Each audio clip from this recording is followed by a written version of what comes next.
Hello, everybody, and welcome to Compassionate Conversations. I'm Tanys Coughlan from My Place Home Care, and I am joined by Heidi Gagne, also from My Place Home Care. Hello. And we are thrilled to have Mark Turner today. So welcome, Mark. It's great to have you on the show. So very nice to be here. We're talking funerals today. Yeah. So tell us a little bit about yourself and what you do in that area. Oh, certainly. Yeah, I work at Hulse Playfair and McGarry here in Ottawa. I've been there for a few years now, and my role is actually what they call a funeral director's assistant. So I help with the direction of under the direction of the director, who usually has all the details. And something I've learned in the funeral business is that it's all about everything is down to detail, like how the deceased have to be dressed, the types of ceremonies, the lengths, where you're going to have it, who's going to be there, is it going to be, this day and age live streamed or not.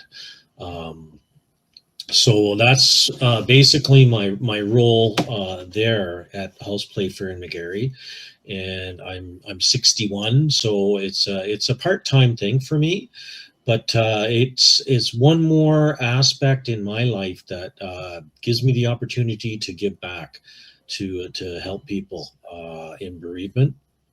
Because a lot of people, when this happens, they don't really know where to go, where to start. So if you can meet them with kindness and compassion, I find it helps immensely to cross some barriers that some people don't really know how to get over. If there's pre-planning that has been involved, then it's pretty much straightforward. You've already planned many of the details, if not all of them, out. But if there's no pre-planning in place, then the people feel really kind of all at once. They have to make all these arrangements, and they don't know where to go and what to do, and the money and overwhelming. And the person, it's completely overwhelming. Yeah, and the person who's deceased, if they don't have money, or even if they do, sometimes the money will be frozen, right? Until the coroner signs the death certificate, and they have, somebody that's in charge that's going to, take over, like a power of attorney, something like that can take over. But this all takes time, right? Yeah. Right. So, and that must be difficult, because I'm sure some faiths require a certain time period of all these things to be completed. I know, like, I believe it's the Jewish faith. They have specific times that they need to do it. So that must be a very, very difficult situation with no planning, when there has been no planning at all.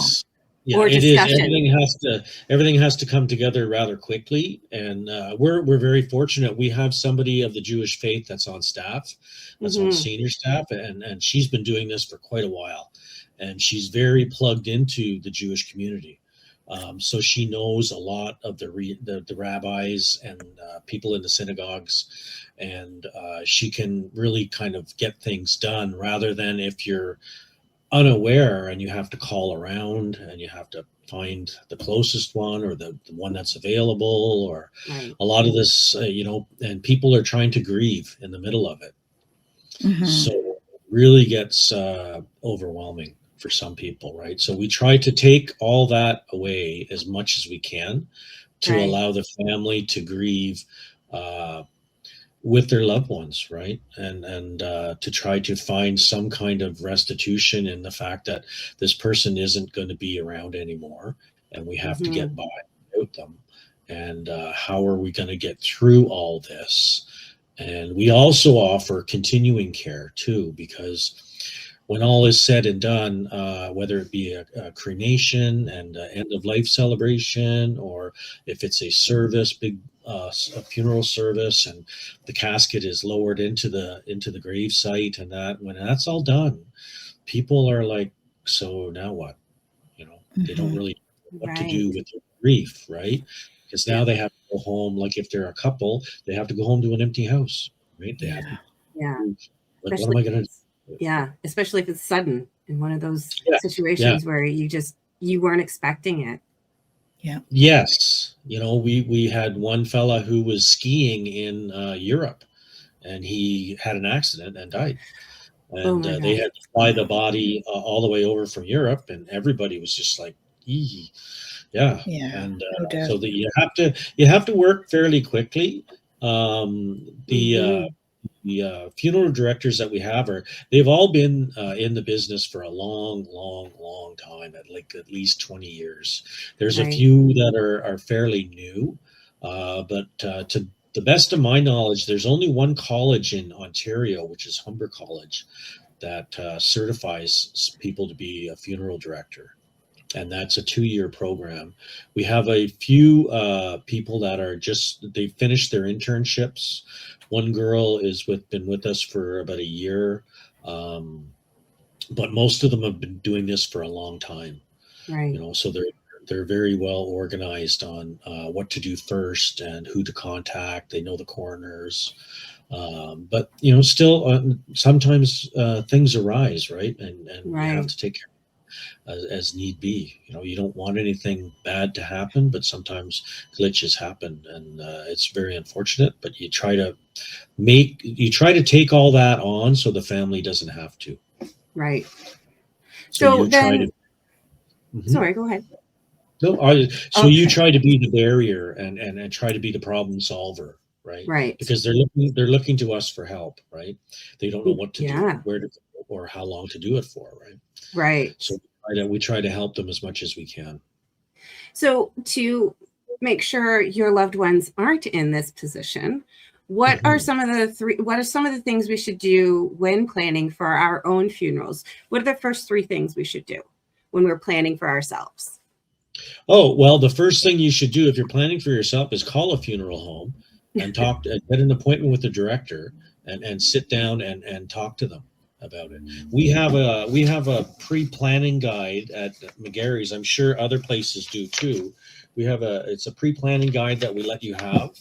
And it's basically a big broken down kind of a biography of your life, right? Okay. And it gives you all kinds of ideas to put down so that we get to know who you are and what your wishes are, and a lot of questions that people don't even think of, like what kind of music would you like? How long would you like it to play? Would you like a ceremony? What kind of ceremony would you like? A lot of things people are like, oh, I never thought of that. So who's in your family? Do you want your family to be pallbearers? Do you have enough family to be pallbearers? Do you need us to help you with that type of thing? If there's going to be a casket, carried, there's about it goes into a bit of a lineage with your family tree, your friends.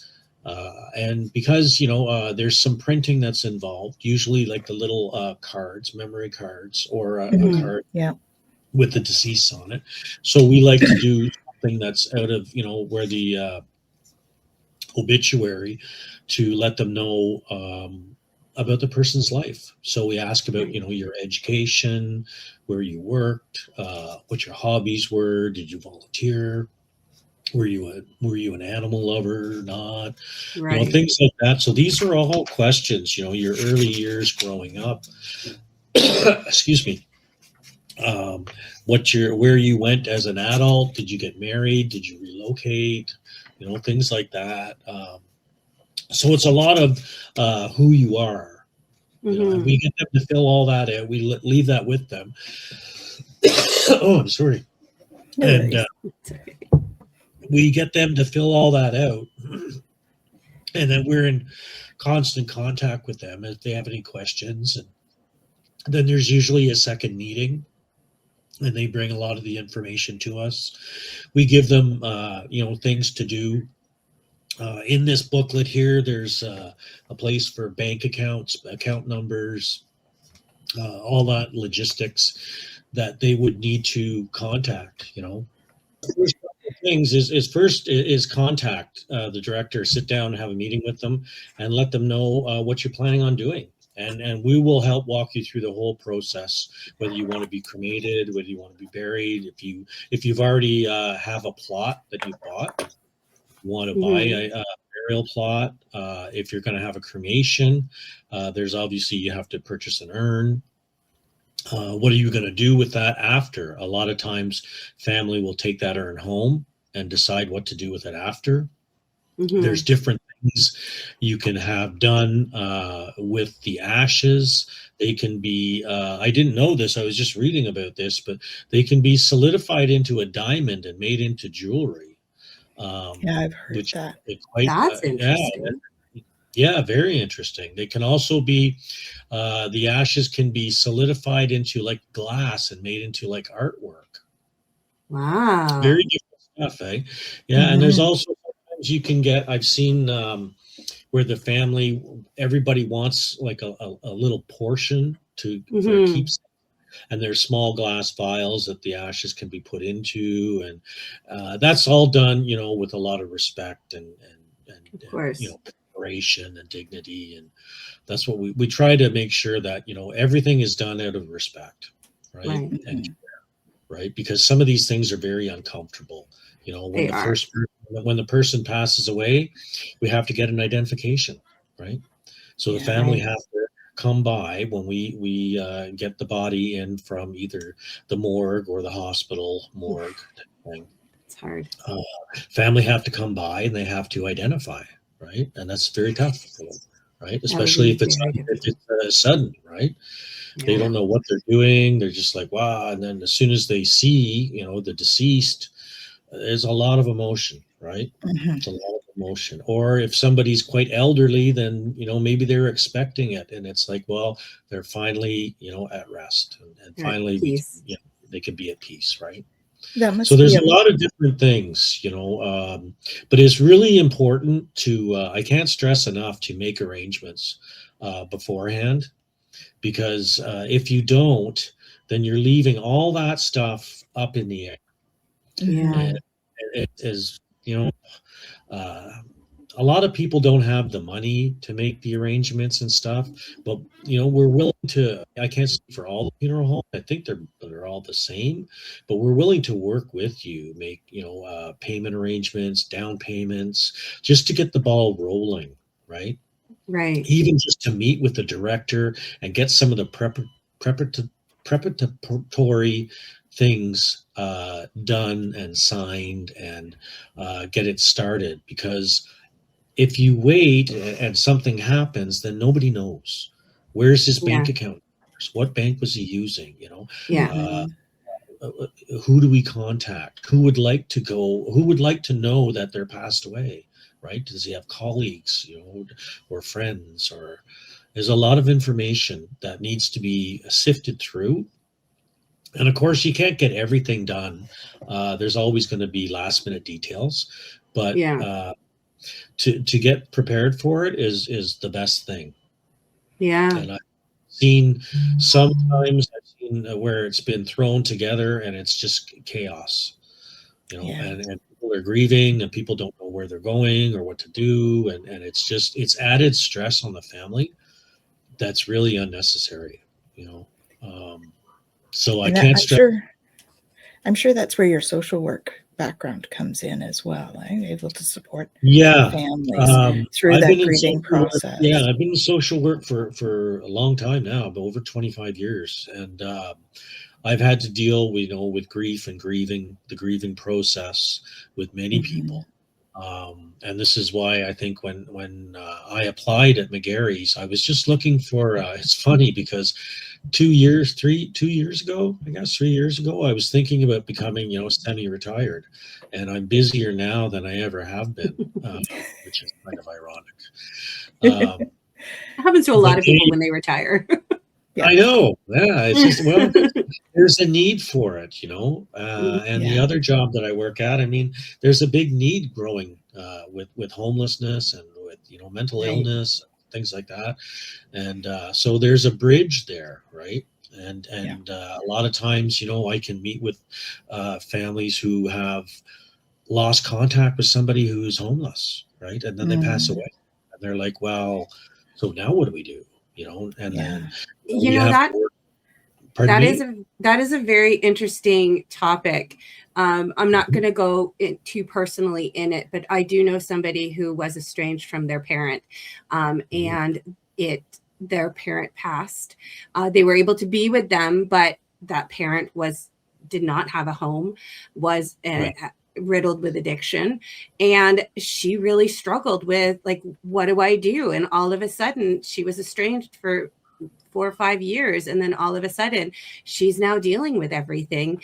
And it was difficult because she doesn't have the extra money, and her parent didn't have the extra any money. They were living on the street. So, and it was just so hard.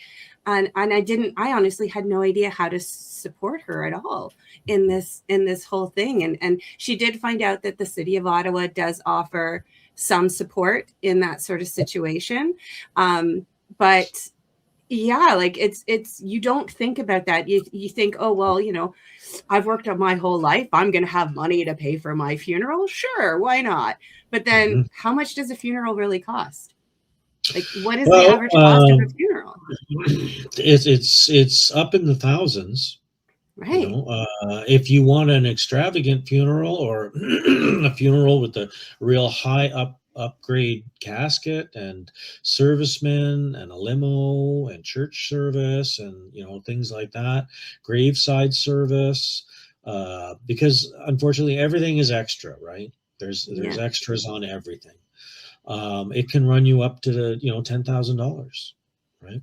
Or it can be as cheap as probably about 1,300. If there's just direct which is cremation, still a significant amount of money for somebody who doesn't have $1,400 just to that's right. Yeah, exactly. I just dealt with somebody that lost their son to addiction, and he was homeless, and he was on on Ontario Works, so on welfare. And they said, like, the city's going to pay, but they're not going to pay the full amount. Like, where do we go and what do we do?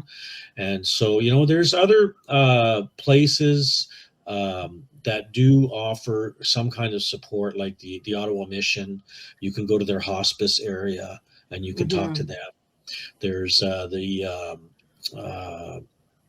Shepherds of Good Hope. Places like that, nonprofit places that deal directly with homeless and people who are, mentally ill and have been there for a long, long time. And so they have connections. And there's usually a way, but pardon me?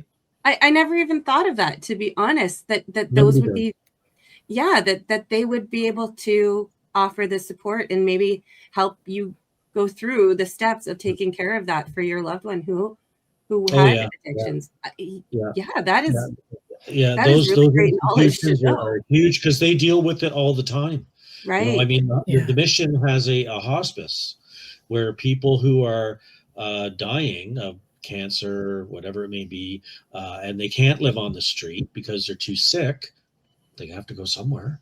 Hospitals won't take them because hospitals need the beds, so they look after them, right? And it's all done through the mission is largely like with the the Catholic faith, so they have a lot of funding available, things like that. So, but there's if you don't know, it's hard to navigate.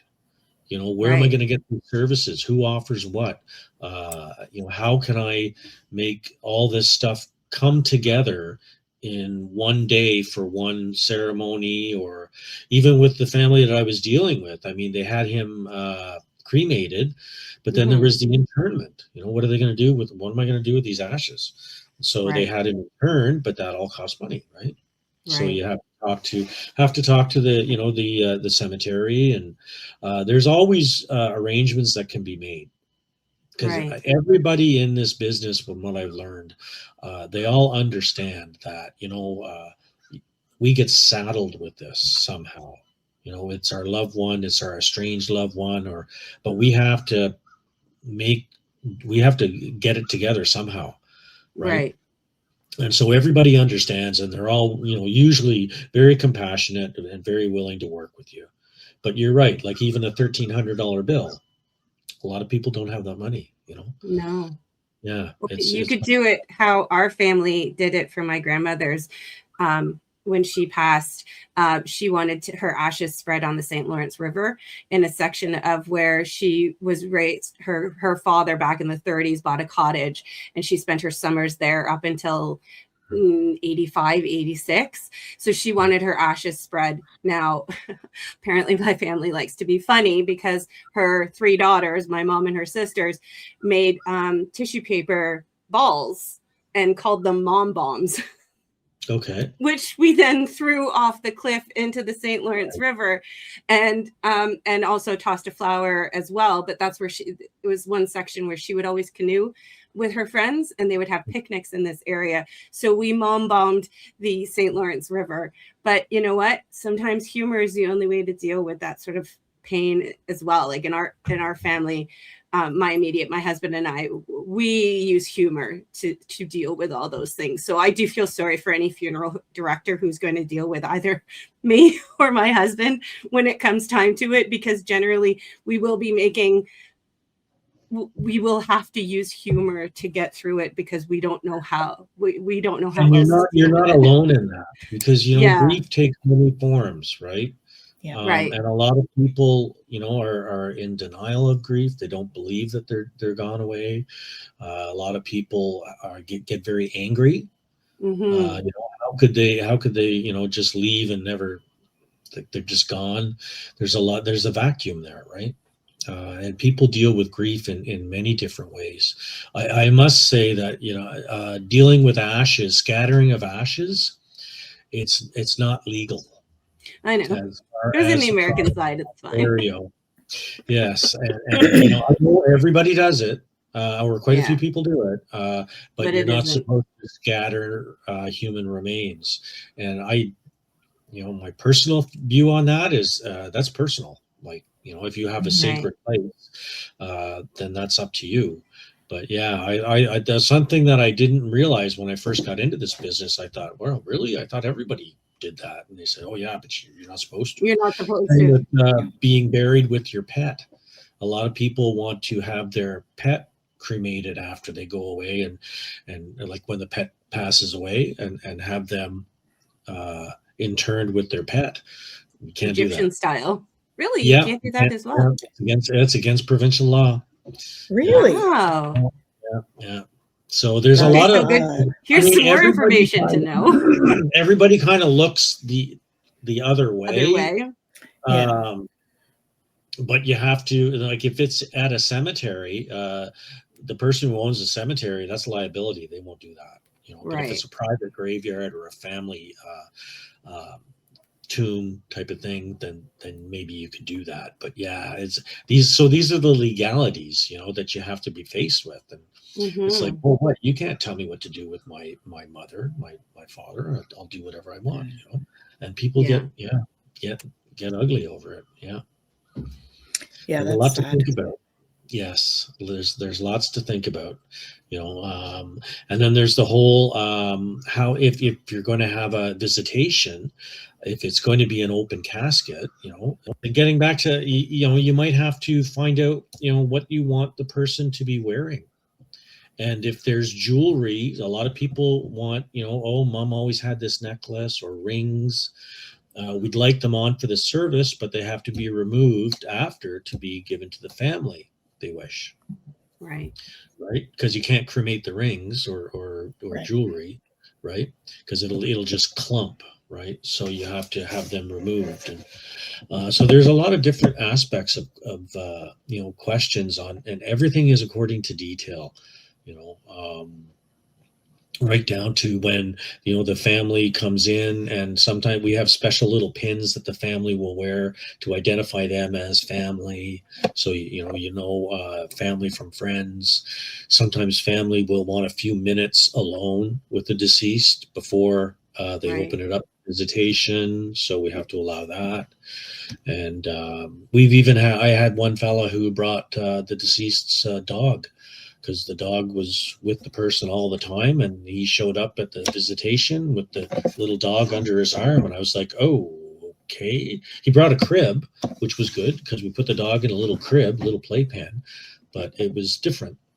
Yeah, it was different. People grieve. Yeah. And the dogs have their grieving process too. They do. I mean, you've seen lots of stories of that. Absolutely. Yeah. So, and he wasn't in any trouble. It was just shocking that this person shot the dog in their arm. So like, if you're going to bring the pet, just let the funeral home know. It's a good idea. That you're going to be bringing an animal in. So what is the most unique ceremony or celebration of life or that you have seen? Oh, that I have seen, and I haven't been in the business, all that long, but the most unique would be the Chinese ceremonies.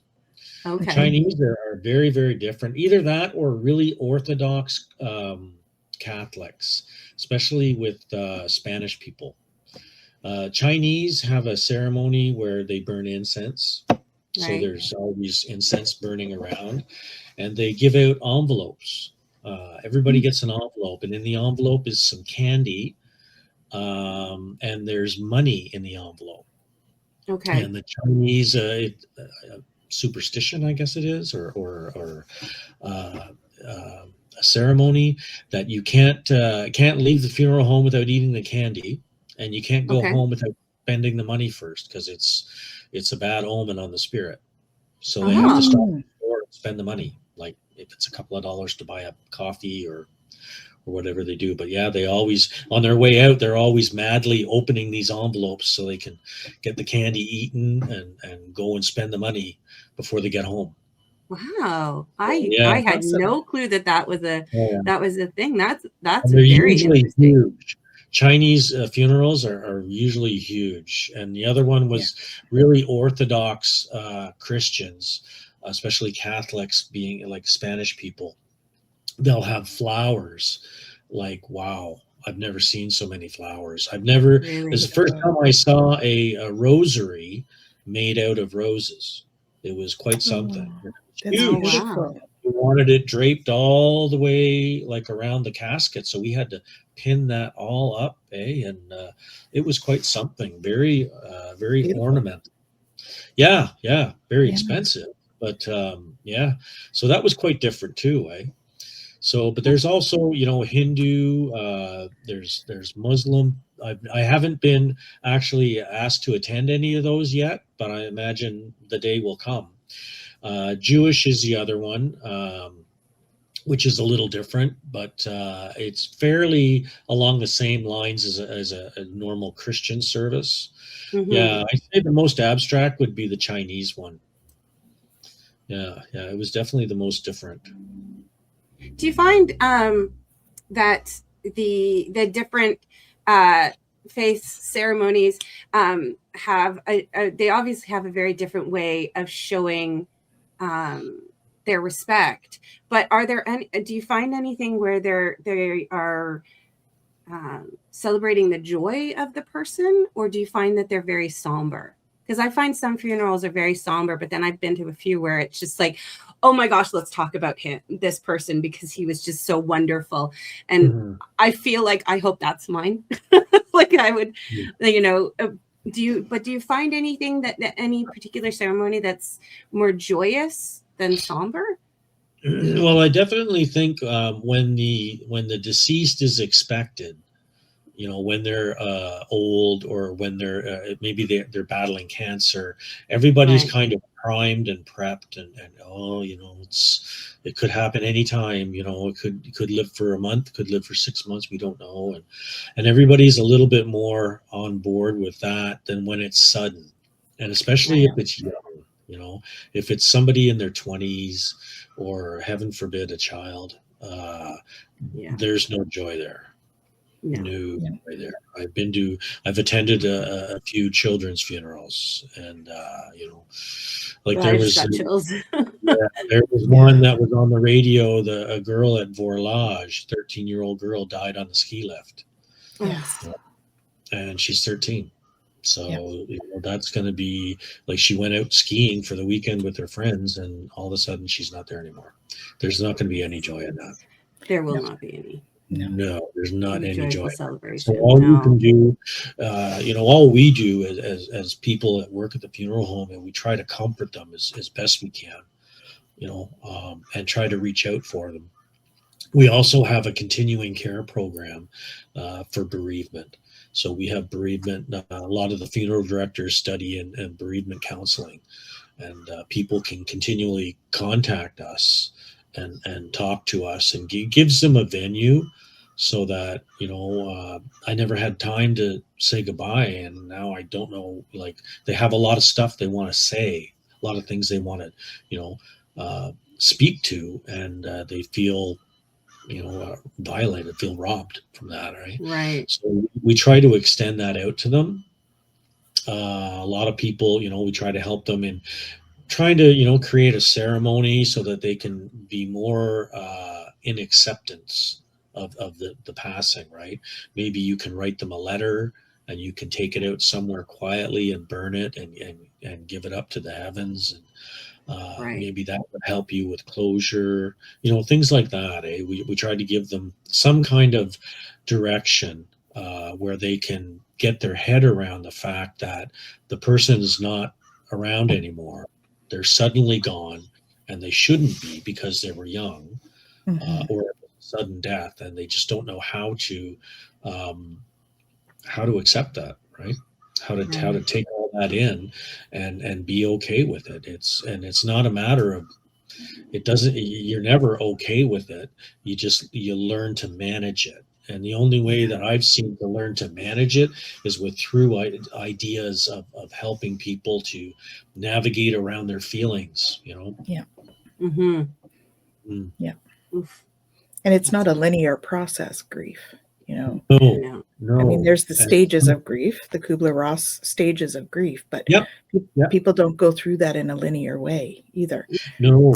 And they kind of jump around. And there's pitfalls to that. I mean, if somebody, loses their wife, and maybe they were a person in recovery, right? And they were 5 years sober, and they lost their wife, and all of a sudden, dad's drinking again, and like everything's gone to hell in a handbasket.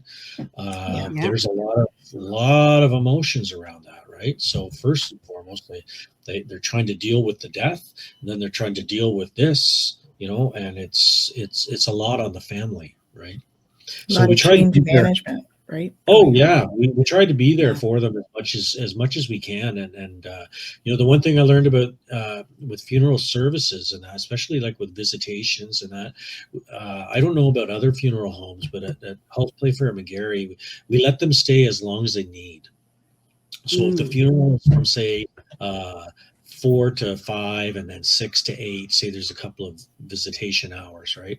If it's 8:30 at night and people are still talking, grieving, things like that, we don't disturb them. They can stay. Right. They stay till 11 o'clock. They stay as long as they want, and we try to comfort them as much as they can. And that's why I really like working at McGarry's, because it's very personal, and it's very individualized, and it's not like, our business hours are, you got to go, it's not the case. And I was really, really glad to hear that, Right. Yeah. Because it gives people time, and most people are they're very understanding of time frames and that, but they're not thinking of that. They're thinking about their loved one, right? Yeah. So as in those that work for funeral homes, funeral directors, assistants, and all that, how do you guys cope with the constant, death, depression, anger, all those emotions that come out? How do you guys kind of compartmentalize that? Well, everybody's different, some people, as you said, like, deal with it in humor, and they try to see the upside of the funeral business and type of thing, and not take it to heart and not take it home with them, I personally, I think everybody should have someone that they can talk to. I know not all the staff, but quite a few of the staff are parishioners in some sort, that they have people in their inner circles that they can talk to and stuff like that. Or if you have a therapist, if you have a psychiatrist. I have a psychiatrist that I talk to, because I don't think any therapist can be of help unless they have a therapist, because you take on so much sadness, so much grief, so much emotion in time. Your cup will be empty. You can only give so much, and you have to be able to refill it, right? You have to be able to get all that out, good, bad, or indifferent. We're all people, right? And so even I may not agree with whatever's happened with this person, and that I have to deal with that. And over the years, that can turn into, bitterness, can turn into, very negative attitude, and to take that home to your family, that's not healthy, No. So I think it's really important that everybody has some kind of an outlet. That they can go and they can talk to somebody that they trust, whether it be a therapist or somebody, a close family member, or a sponsor, anybody like that. Yeah. That they can say, hey, I just I was on service at a funeral, and it was for this, and it was like so sad, It's so difficult.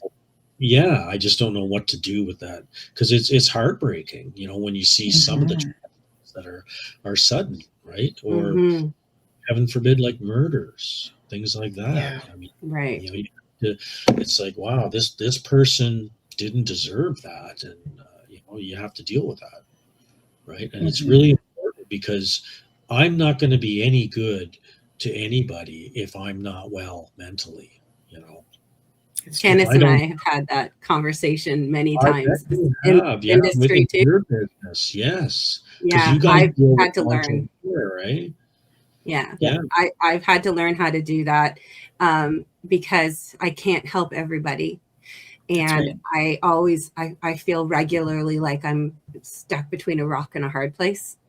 And so that is something that I've worked through, and I do have a therapist that I do talk to about that. And then I also have my Tanys therapist that I talk to as well, because she's been in this industry and understands the situations and the positions that I'm in. And talking about it is one of the biggest things that helps that. You have to have an outlet, because if you don't, you're going to keep on, in my opinion, you're going to keep on taking in that grief. Yeah. And you have no outlet for it. And it's going to turn into, I've seen it happen a lot in these kind of helping industries, where people are bitter. They're like, oh, that guy just keeps bugging me, and I have no compassion, right? Yeah. And for somebody that works in the compassion industry, with no compassion, it's a very painful job, very painful, very unrewarding, and I've seen a lot of it. And they call it burnout, And, it starts as compassion fatigue, right? You get that compassion fatigue. It's not for everybody, but you have to know yourself enough to be able to step away and get some healing for yourself, get some care and kindness for yourself, so that if you want to, you can re-enter into it and be replenished, right?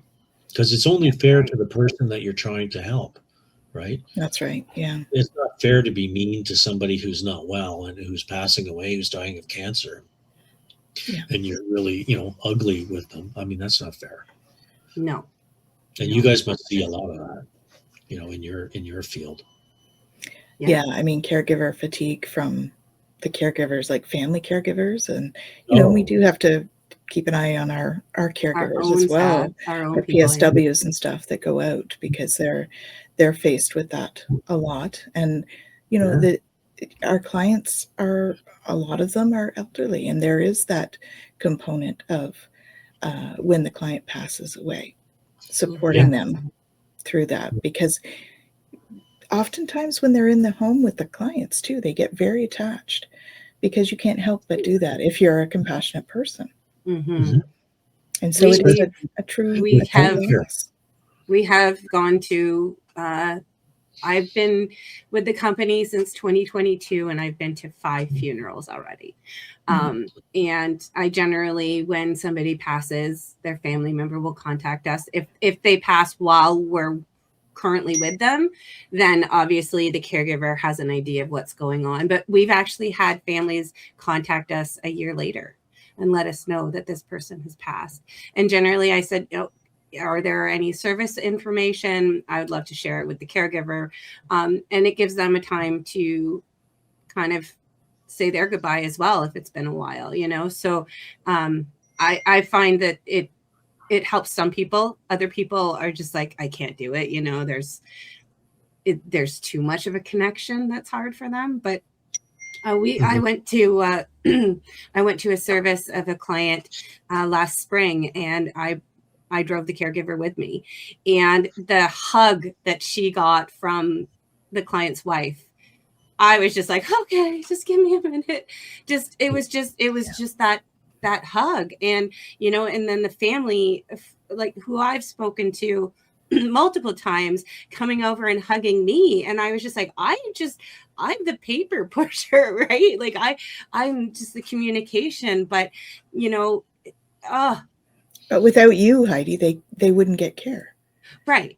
I'm not invalidating what I do, but the fact that how the family reacted to me being there was also very touching and everything. And when you're seeing the person every day, you develop a relationship with them, right? Yeah. Especially when like, I know my other job, I work in residential care. So I these people, that's their home for the amount of time that they're with us, right? And when they, suddenly pass away, you have this relationship with them, and it's it's difficult to deal with sometimes, because you really like the person seems to be getting well, doing well, and then all of a sudden something happens, overdose, something, right. You never know, car accident, something like that, and you're just like, wow, really? And you have to, come to grips with that loss, right? I've had some where I've been before, I've worked, and there's been clients, they've unfortunately, I work in with drug and alcohol counseling, and right. And sometimes the person will overdose in the house. They'll sneak drugs in, they'll overdose, and then you find them. It's just like, yeah. And it not only affects me, but it affects everybody that's living in there. And you gotta, as staff, you have to deal with it. This is why I decided to start studying, for chaplaincy, because you have to minister to some of these people, right. To talk to them about, why that happened, and, how they feel about it. And you can't just brush it aside, because everybody has feelings on it when they have a roommate that they've known for months, and all of a sudden see the body get wheeled out. It's like, what? And you have to be able to deal with that, right? And you have to deal with that as much compassion as you can, and you need to make the capacity in your own heart for that. And that's where the whole maintenance of being a caregiver, I think, comes in. You need to make sure that you take care of yourself and your emotions and your mental health as best of your ability, so that when things like this happen, you're able to deal with this kind of other people's panic and abstract thinking and stuff, happen. I've had calls from the hospital, and they've said that the morgue has released the wrong body. And so you got to be on that. And you got to make sure that all that stuff has to be, and it's up to us, right? I mean, it's you can just put the phone down and just say, oh well, I'll deal with that tomorrow, wherever the body's going to go, I don't know. But you can't. You can't. I don't. Yeah. Right. And you'd have to. I work for McGarry's is because we're very, very close to the clients that we serve, and we try to develop a and foster a relationship with them that, you know what, we're in this business and you're not, and we'll help out, and we'll figure it out, and we'll let you know, so that you don't have to, right? Right. Okay, so I have a question about planning. I mean, I know it's never too early to plan, but how often should it, say you're wonderful and smart and intelligent and have started planning your funeral at 50, just in case, you never know, and you've planned your funeral, how often should you kind of review it? Like, is it something that you would review, or did things change drastically that would affect the funeral home, that you would need to keep up? Like, obviously wills and things like that, as your situation changes, you need to keep updating that.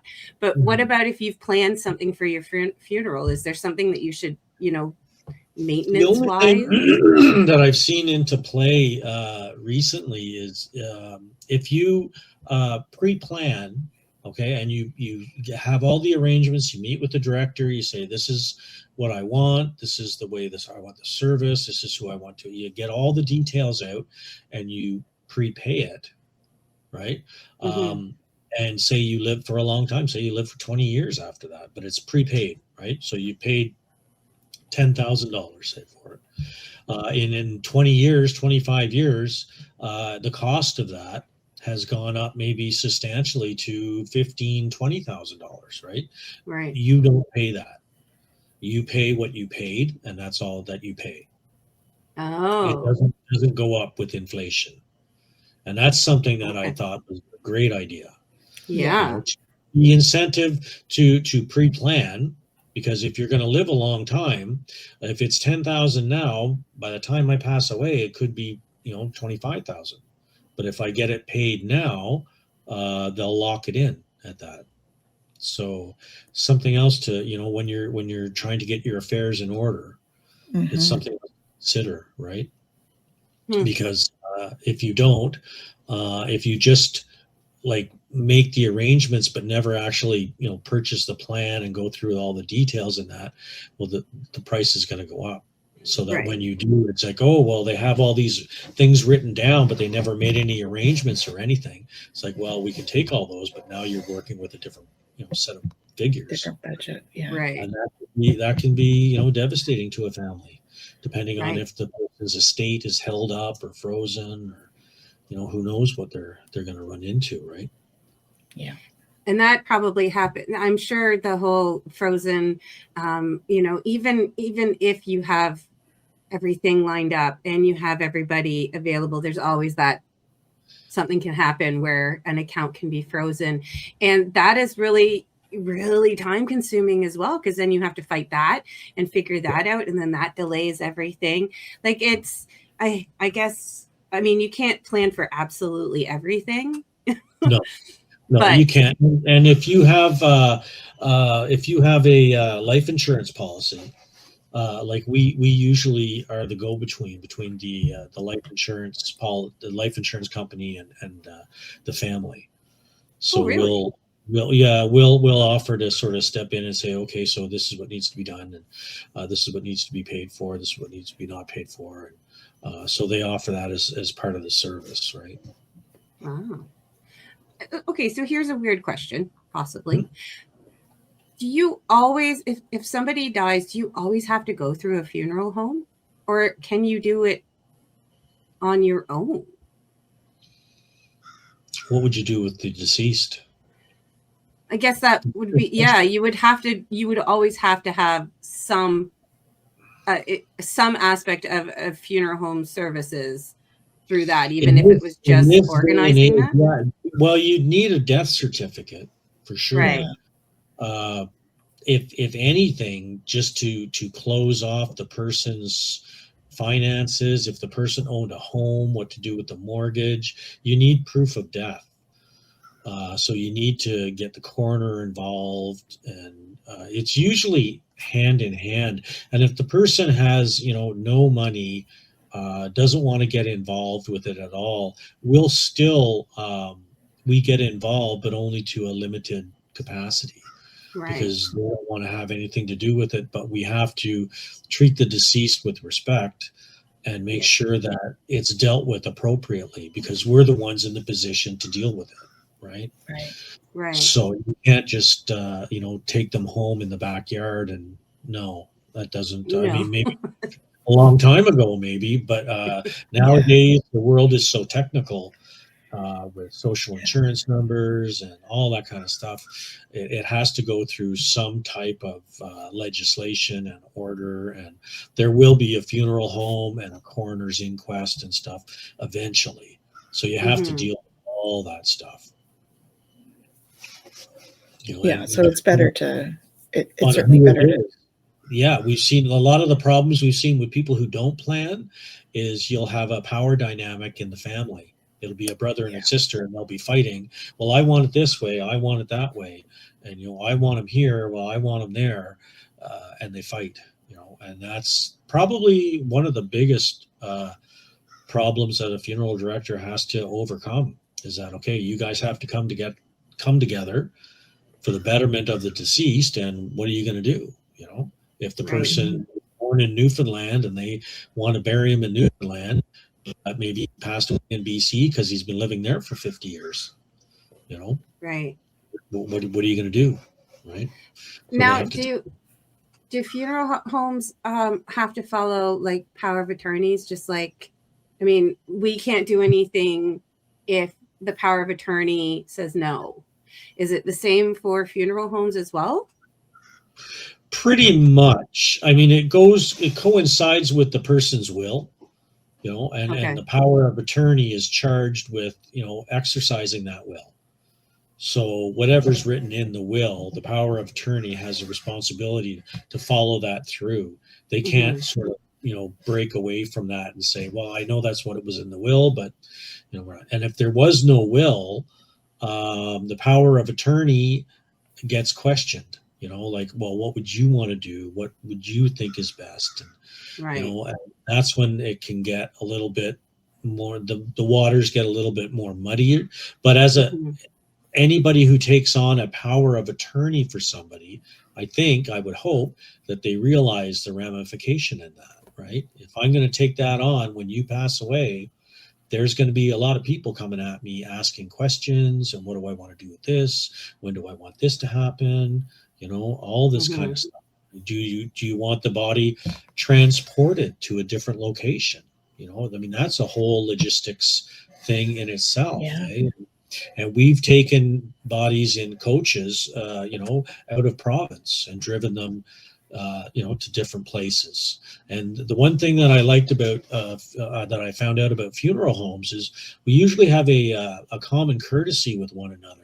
That if I have to drive, say, to Thunder Bay with a body, with a deceased, I can call the funeral home up in Thunder Bay and say, hey, I have to, bring the deceased up there. And they will, because once the body is in the coach, it can't be left. You can't just leave it in a parking lot at a Holiday Inn, right? Yeah. Right. No, so they will allow us to bring the car there and store it in their facilities until the time when it can be properly, rectified and have the service done, and then we'll stay in a hotel and then we just drive the car back after, right? So that's something that's another thing that needs to be, I was just gonna say, that's another planning issue. We do all that, yeah. But yeah, that's something that you need to, and if you have to have the deceased flown, well, there's the air travel, right? That's a whole different thing, and we handle all those logistics, so the family doesn't have to. I mean, who do you call? Do you call Cargo Canada? Do you call who do you call? So, and we have all that information, and we take care of all that stuff. So funeral homes are the way to go. Yeah. Your contact list must be massive. Yeah. Oh my gosh. Yeah. It's huge. Yeah. I mean, but it's at the same time, it's kind of a closer knit community because all funeral homes do this pretty much the same thing. Right. Pretty much. There's still quite a few family-owned funeral homes. as opposed to corporate owned. There's only, a few corporations that own many funeral homes, but a lot of them are still family owned. So we have like connections that have been made over the years for, decades. Right. Yeah. So before we started our podcast, we were talking behind the scenes about live streaming and the changes that have occurred in funerals and planning since COVID, when everything shut down, and we all remember that time, and how difficult it was. And I was sharing a story, a friend of mine whose father passed out in Alberta, suddenly, but not suddenly, during COVID, and she couldn't get to his funeral, and her family literally used their phone and basically live streamed it through their phone, so she could be there. But I'm sure now funeral homes, you were saying, actually officially do the correct, like, proper, little more real and proper live streaming. So how does that work for a funeral? There's a platform that we use. And I'm sorry, I can't remember the name of the platform, but it's an app you can download. So we let the family know, they download the app, and then they have direct contact. Once they have the account, and that they have direct contact with us for live streaming, and that all gets sent out. We ask them for, a list of people's emails that they want us to contact and send this link out to. So everybody gets the link, much the way that we connected this morning. Everybody gets the link all at once. And then you can click on and you go through that app, and then that brings you up to the service, and it's all in live time. And so there's also another thing you need to do, is make sure you have the email addresses of all the people that you would like to be there. So there is a lot to think about. You have to double check it, and you have to triple check it. And, even then there's like, Uncle, so I forgot his address. And, it happens. You don't want it to, but you always ask them, make sure, go through your contacts and get everybody checked off that you want to have included in this. And the family has to do that. They're the only ones who can have access to their information and that. And also what we also do is we record it all. So it's all on a data stick that we provide. So service is all recorded. We actually, a lot of times, if there's a visitation, we will, or even during services, we've had them, we will ask people for photographs and things like that to get into their Google accounts or Google Photos and download all their photos. And then we put all that together for them in a big memorial kind of a blend. And this is all IT stuff, so it's a little bit above me, but they make it so it all flows smoothly about the person's life, right? And then you have digital memory of the person, right? And I find that very beneficial for a lot of people, and we can make as many copies of that as possible. That's so great, though, that is now, I'm sure we were on our way to that sort of live streaming, but COVID kind of made it happen a lot faster, and people were a little more understanding that they're still involved. They still want to share their memories. They still want it to be there for the ceremony, but because time, distance, whatever is not possible, they can still be there for their loved ones and be there for the memory of that person, which I think is fantastic. And also, living in Canada, we have 4 seasons. So if somebody has a funeral service and the weather is really poor, and they're quite elderly, and all their friends and loved ones are quite elderly too, it's a struggle to get them out to a gravesite and get them in the mud. And, it's a big deal. So it's a lot easier if they're people that are at retirement homes or something like that. They can all click on and attend, or we can make sure that they get the data stick, and then they can watch it at their leisure, right? And that's a huge service to a lot of people, because they can watch it over and over again, and they can be connected with that person, right? It gives them kind of a living kind of a memory with them, right? Because photographs, they move people, right? Yeah. Oh, for sure. They photographs jog memories. Oh yeah, absolutely. If you have a family cottage, or things like that, or different events, Christmases, things like that. Everybody likes to reminisce about all that stuff. And look at I love those slideshows. I love slideshows. Oh, yeah. I mean, weddings, any kind of celebration, but also at the celebration of life. It is so, I just love watching them. Even if I didn't really know the person, I'm there for work or for whatever. It was a family friend of my parents or something. But just to watch and see their life and see the people that loved them and wanted to be with them, and their joys and their, I love watching slideshows. I'm a big fan of making them too. I made one for my daughter's 18th birthday. So, we're very fortunate, because we have the guy that we can do that. Ours, he was a big IT guy in Ottawa U, so he's very very tech savvy, and he puts it to music. And it's nice. We asked them, what songs did they like and things like that. So we add the music to it, and it's a very nice little product in the end, eh? Yeah. So at the end of it, we can give them a box with, some data sticks in it, some cards in it, a book that's signed by everybody who attended.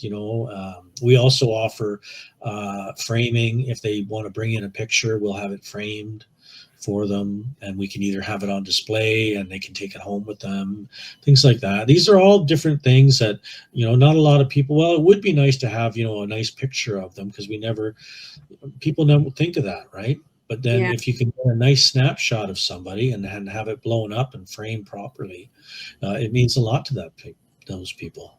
And this is all in that planning kit that you offer, so you can actually see everything.